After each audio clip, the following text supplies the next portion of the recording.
दास बार बार कहता है कि जैसे पवित्र चारों वेद, पवित्र श्रीमद् भगवत गीता, ये दोनों एक ही है। पवित्र चारों वेदों का निष्कर्ष है श्रीमद् भगवत गीता।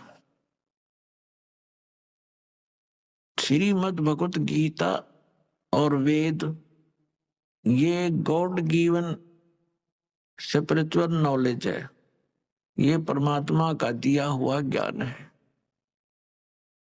परम अक्षर ब्रह्म यानी कबीर साहिब जी ने, कबीर परमेश्वर जी ने, असंख्य ब्रह्मांडों के स्वामी ने ये चारों यानी पांचों वेद इस सरपुरुष अर्थात ज्योति निरंजन के अंतःकरण में फैक्स कर दिए थे। इस ज्योति निरंजन ने जब इन वेदों को पढ़ा तो इसको चिंता बन गई कि उसके अंदर पूर्ण परमात्मा की जानकारी है और उसके पाने का कंप्लीट ट्रीटमेंट, कंप्लीट यानी पूर्ण रूप से विधि है। उसने क्या किया, जो परमात्मा के पाने की विधि थी, वो मंत्र थे,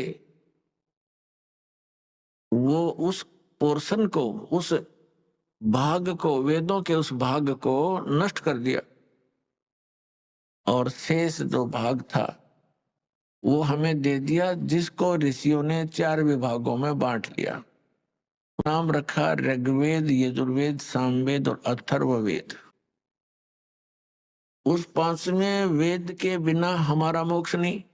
इन 4 वेदों में वर्णित विधि से, श्रीमद् भगवत गीता में वर्णित विधि से केवल ब्रह्म तक की प्राप्ति होती है, ब्रह्म लोक तक जाया जाता है। यहाँ की ये अंतिम उपलब्धि है। गीता जी अध्याय नंबर 8 के श्लोक नंबर 16 में लिखा है कि ब्रह्मलोक पर्यंत, ब्रह्मलोक में तक जितने भी लोक हैं, वहां गए हुए प्राणी पुनर्वर्ती में है, वहां गए हुए भी फिर लौटकर पृथ्वी पर आते।